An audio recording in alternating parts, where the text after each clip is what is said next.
इतिहास लिखा है इसमें, कुछ खास छिपा है इसमें। इतिहास लिखा है इसमें, कुछ खास छिपा है इसमें। मर्यादा है, कोई वादा है, विश्वास रखा है इसमें। सात फेरों से मिला ये तो उपहार है, मेरा श्रृंगार है, मेरा श्रृंगार है, मेरा श्रृंगार है, मेरा श्रृंगार है।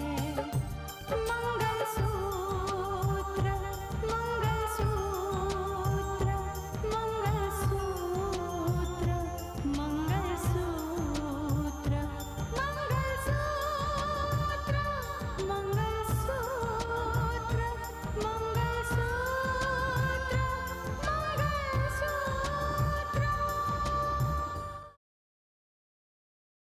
कि मैं रोहित की हूं और राहुल सिर्फ तुम्हारा है। फैसला तो साक्षी को लेना है और मुझे लगता है कि ये शादी नहीं होगी चाची। अर्जुन के ऊपर कड़ी नजर रखना भी बहुत जरूरी है। उसके ऊपर तुम लोग नजर रखो।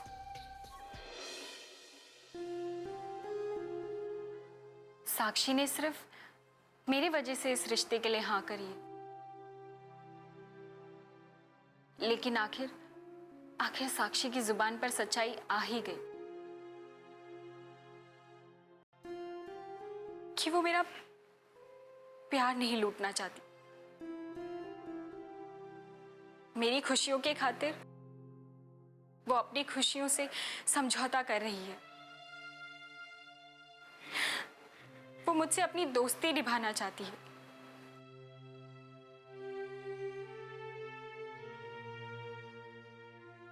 लेकिन मेरा क्या फर्ज बनता है? मैंने तो राहुल से सिर्फ एक तरफा प्यार किया है और राहुल से कभी इस बारे में मैंने खुलकर बात भी नहीं की। और साक्षी और राहुल, इन दोनों ने तो ना जाने कितने कस्में और वादे करे होंगे।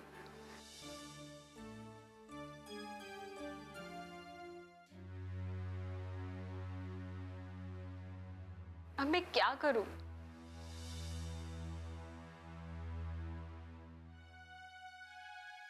मुझे क्या करना चाहिए?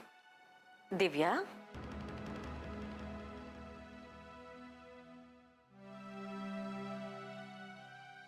क्या बात है बेटा? कुछ परेशान है? नहीं तो माँ, मैं तो कुछ नहीं सोच रही थी।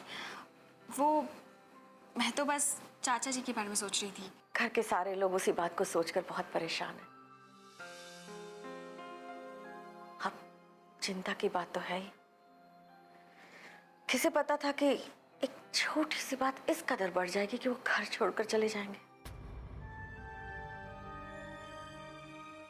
लेकिन तुम चिंता मत करो, रोहित की शादी तय हो रही है ना, हम खुद उन्हें वापस मना कर लाएंगे। शादी की बात पक्की हो गई माँ? बस तय होने वाली है बेटा। तेरे पापा आज ही उनसे रिश्ते की बात करने वाले हैं। लेकिन एक बात बता बेटा, साक्षी तो तेरी सहेली है, क्या उसने भी कभी तुमसे बताया नहीं कि रोहित और वो एक दूसरे को पसंद करते हैं? नहीं माँ, वो दरअसल बहुत दिनों से साक्षी से मुलाकात नहीं हुई। चलो, अब तो वो इस घर में बहू बनकर आ रही है। दोनों सहेलियां खूब साथ में वक्त बिताना। लेकिन माँ, इतनी जल्दी शादी का फैसला? हाँ बेटा, ये शादी तय करने के पीछे दो वजह है। एक वजह तो ये कि इसमें रोहित की खुशी है, और दूसरी वजह ये कि शायद रितिका की खुशी भी इसी में हो। चल, मैं जरा जाकर देखती हूँ। अब तुम्हारे पापा रिश्ते की बात करने जाने वाले हैं ना? तुम चिंता मत करो,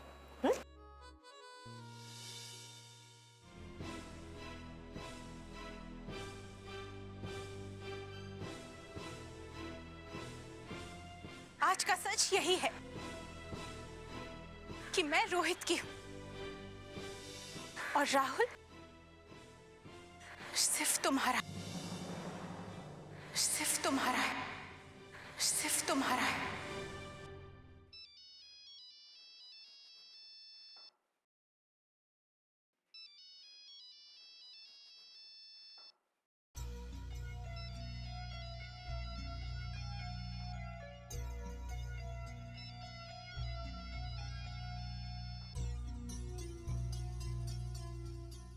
नमस्कार समधी जी।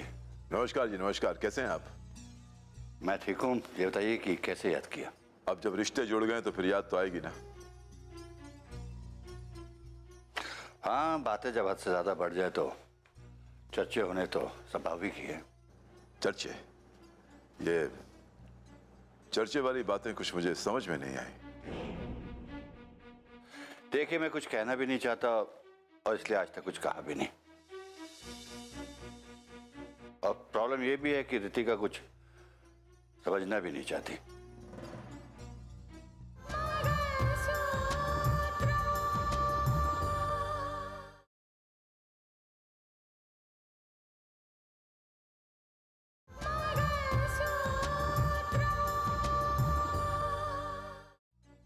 जी हाँ, मुझे इस बात का बेहद अफसोस है और शारदा ने उसे समझाने की कोशिश भी की थी। खैर छोड़िए, ये हमारे घर का मामला है, हम इसे सुलझा लेंगे। ये बताइए कैसे याद किया? रघुवीर जी, एक बार मानस की खुशियों को जानकर रघुवीर जी ने मुझे फोन किया था और रिश्ते की बात चलाई थी। और आज मैं दोनों परिवारों की खुशी के लिए आपको फोन कर रहा हूं, उसी तरह के रिश्ते के लिए। क्या क्या कह रहे हैं आप? जगबीर जी, मैं चाहता हूं कि रोहित और साक्षी की शादी हो जाए और साक्षी हमारे घर पर बहू बनकर आए।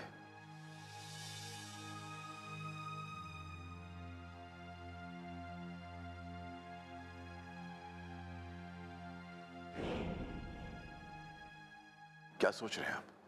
अगर ऐसा है तो फिर इनकार करने की कोई गुंजाइश ही नहीं है। लेकिन फिर भी समझी जी, मैं चाहूंगा कि घर वालों से बात कर उसके बाद ही कोई फैसला किया जाए। मुझे थोड़ा सा वक्त दीजिए। जी हाँ, बिल्कुल सोच लीजिए और घर में सबसे बात भी कर लीजिए। मुझे आपके जवाब का इंतजार रहेगा। जी शुक्रिया। Thank you very much.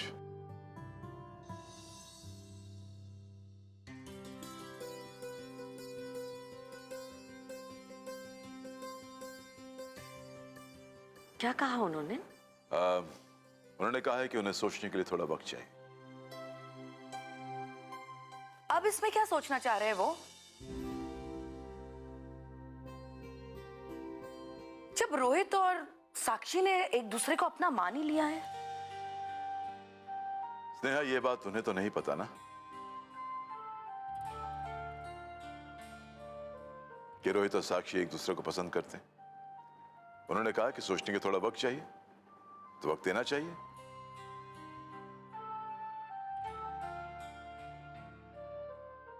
अब ऐसे जो फैसले होते हैं यूं चुटकी बजा के तो नहीं किए जाते ना।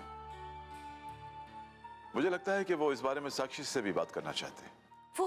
वो सुजाता जी से भी तो बात करेंगे। स्नेहा, उन्हें सोचने का थोड़ा वक्त तो देना ही होगा ना।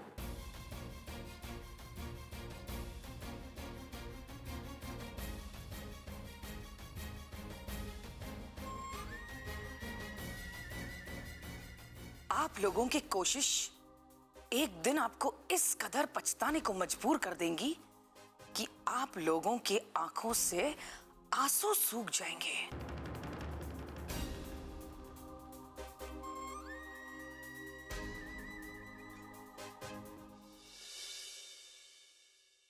हाँ, इतनी देर हो गई आज। ट्रैफिक कितना था, क्या कर सकते हैं। एक्चुअली बैठो। देवेंद्र को अंदर भेजिए। बोलो मानस, क्या लोगे, चाय या कॉफी? नहीं, nothing, thank you very much. Sure? या गुड मॉर्निंग मैडम, आपने बुलाया? Good morning. अच्छा देवेंद्र, हम जो वो फोन टेपिंग करवा रहे थे उससे कुछ कामयाबी हासिल हुई या नहीं? कुछ पता नहीं चला मैडम। बड़ी अजीब सी बात है मैडम। वो लोग एक दूसरे से फोन पर बात तो जरूर करते हैं, लेकिन बहुत ही फॉर्मल, ऐसा लगता है जैसे बात करने की फॉर्मेलिटी पूरी कर रहे हैं। वेल, हो सकता है कि उन्हें पता चल चुका है या उन्हें शक हो चुका है कि हम लोग उनका फोन टैप करवा रहे हैं। हो सकता है। अब देखो ना, ऐसी बातें गुलशन शाह जैसे इंसान से ज्यादा दिनों तक छुपी नहीं रह सकती।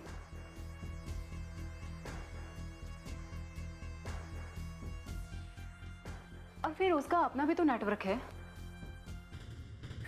बट रितिका, वो लोग आपस में बात नहीं करते होंगे ये मैं नहीं मानता।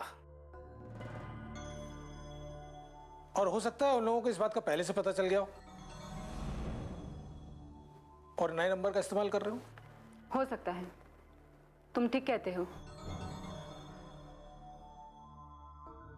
ठीक है, फिर अगर ऐसा ही है तो फोन टेपिंग से अगर हमें कोई फायदा नहीं हो रहा है तो उसे बंद करवा दो।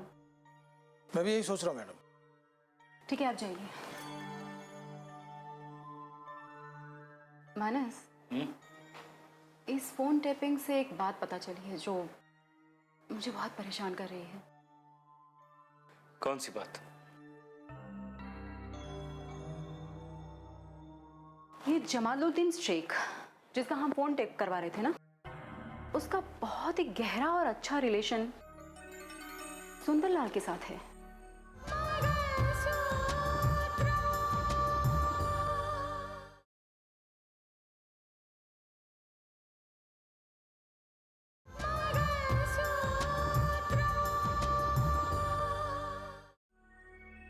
कैसे? बट ये सुंदरलाल कौन है? मानस, मैंने तुम्हें बताया था ना, वो राकेश के मामा जी है। वो उन्हीं के साथ रहते थे।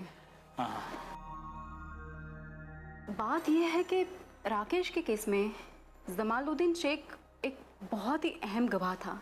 उसने झूठी गवाही दी थी।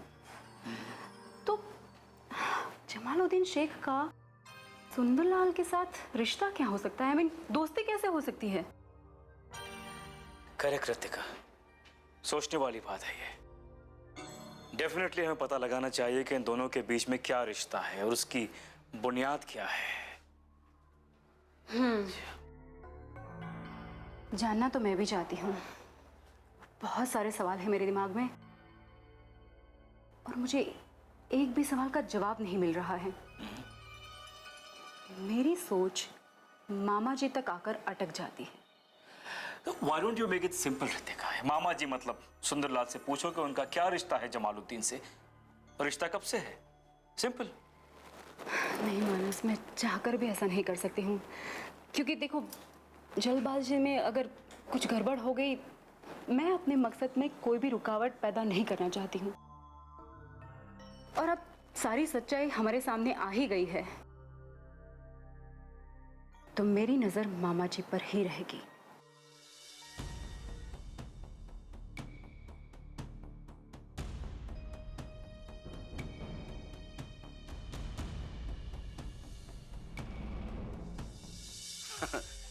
अरे भाई, इसीलिए तो तुम्हारे लिए रास्ते बनते चले जा रहे हैं, राहें पैदा होती चली जा रही हैं। और सच पूछूं तो तुम्हारे लिए सबसे बड़ी खुशनसीबी ये है कि तुम्हारी मुलाकात इस सुंदरलाल से हो गई। आप बिल्कुल ठीक कह रहे हैं मामा जी।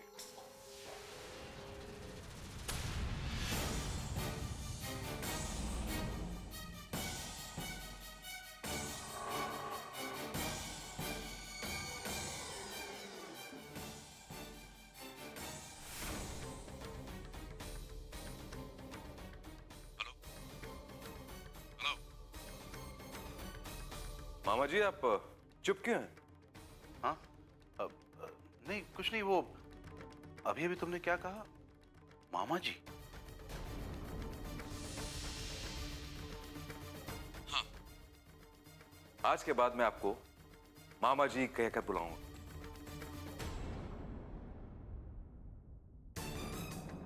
क्योंकि मुझे आप अपने मामा जी जैसे लगते हैं।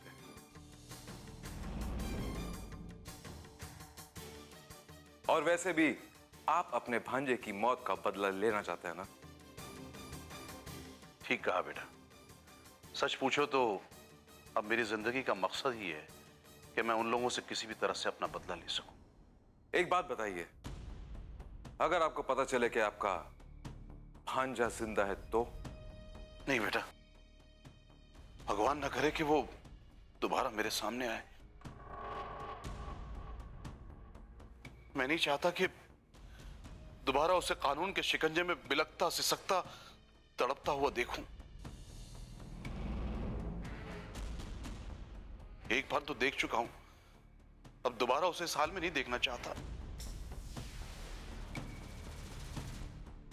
और अगर वो दोबारा आ भी गया तो ये कानून वाले क्या करेंगे? फिर से उसे फांसी के तख्ते पर चढ़ा देंगे।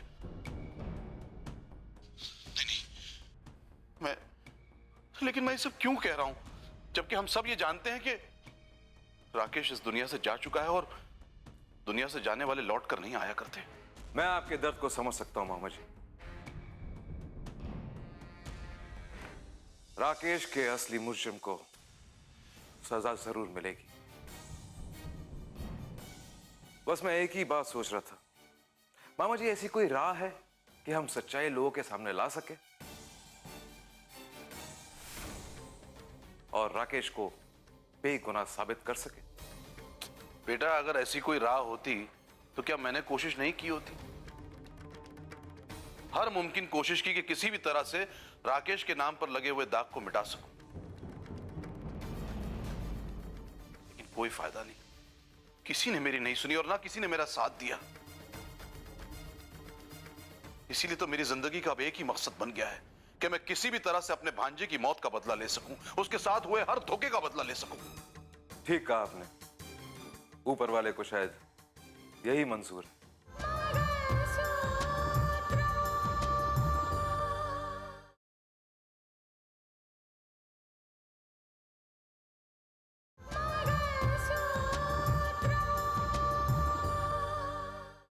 बेटा, इसीलिए मैं चाहता हूं कि अब ज्यादा वक्त जाया ना किया जाए। मैं उन लोगों को ज्यादा दिनों तक चैन से जीने नहीं देना चाहता। तुम बताओ कि तुमने क्या सोचा है इस बारे में? मैंने इतिहास को फिर से दोहराने का प्लान बनाया है मामा जी। जिस तरह मानस ने राकेश को फंसाया था, ठीक उसी तरह मैं मानस को फंसाऊंगा, लेकिन पूरी पूरी होशियारी और समझदारी के साथ, क्योंकि तुम्हारी छोटी से छोटी गलती भी हमारे लिए तकलीफ का बायस बन सकती है। एक और नसीहत इस मामा की तरफ से, कभी भी अपने दुश्मन को अंडर एस्टिमेट मत करना बेटा। आप फिक्र मत करिए मामा जी,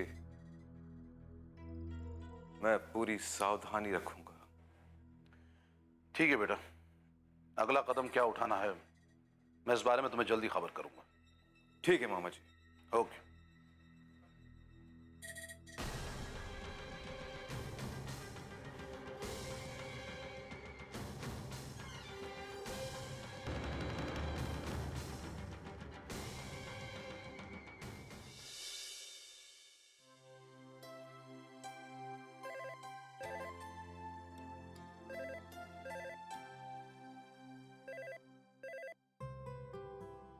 हेलो। नमस्ते माँ जी। अरे रितिका बेटा, कैसी हो तुम? मैं ठीक हूँ, आप कैसी हैं? बहुत दिनों से तुमसे बात करने का मन कर रहा था मेरा। अरे तो फोन कर लेना चाहिए ना माँ जी। नहीं बेटा, वो बहू का हक तो मैं खो चुकी हूँ ना। और फिर दिल के रिश्ते, खून के रिश्ते तो नहीं बन पाते। मैं तुम्हें बेटी कहती जरूर हूं, लेकिन जी आप इतना क्यों सोचती है? एनीवे, आप मुझे ये बताइए कि आपको क्या बात करनी थी। रितिका बेटा, मुझे मालूम है कि तुम आज भी राकेश को बेगुनाह साबित करने की कोशिशों में लगी हो। ये जानकर मेरे मन से तुम्हारे लिए हजारों आशीर्वाद निकलते हैं बेटा। लेकिन एक बात का ध्यान रखना, अपनी जिम्मेदारियों को इस चक्कर में भूल मत जाना। राकेश को बेगुनाह साबित करने की कोशिश में तुम्हारे नाम और तुम्हारी जिम्मेदारियों पे कोई आंच नहीं आनी चाहिए बेटा। माँ जी, आपको मेरे बारे में फिक्र करने की कोई ज़रूरत नहीं है और आप डरिए तो बिल्कुल भी मत। मैं जो कुछ भी करूँगी वो सोच समझ कर करूँगी, ठीक है? अच्छा, मुझे आपसे एक बात पूछनी थी। पूछो बेटा। माँ जी, आप राहुल की शादी के बारे में क्यों नहीं सोचती हैं? आप कहीं बात तो छेड़िए उसके बारे में। बेटा, वो इस बारे में तो जुबान ही नहीं खोलता। मुझे लगता है कि शायद वो किसी लड़की से प्यार करता है। मेरे बार बार पूछने के बावजूद भी उसने मुझे बताया नहीं कि वो किस लड़की को प्यार करता है। अगर बता देता तो मैं जाकर रिश्ते की बात करती। तो माँ जी, आप राहुल से पूछते क्यों नहीं है कि उसे कौन सी लड़की पसंद है? I mean, वो किस लड़की से प्यार करता है? पर रितिका, तुम ये सब क्यों पूछ रही हो बेटा? वो मैं आपको बाद में बताऊंगी माँ जी, लेकिन फिलहाल तो मुझे शक है और इसकी वजह से मैं पूछ रही हूँ कि आप राहुल से बात करिए और जानने की कोशिश करिए कि वो किस लड़की से प्यार करता है। ठीक है बेटा, मैं राहुल से पूछने की कोशिश करूंगी। और हाँ, मुझे फोन जरूर करिएगा। ठीक है बेटा, जरूर फोन करूंगी। नमस्ते माँ जी। हमेशा खुश रहो।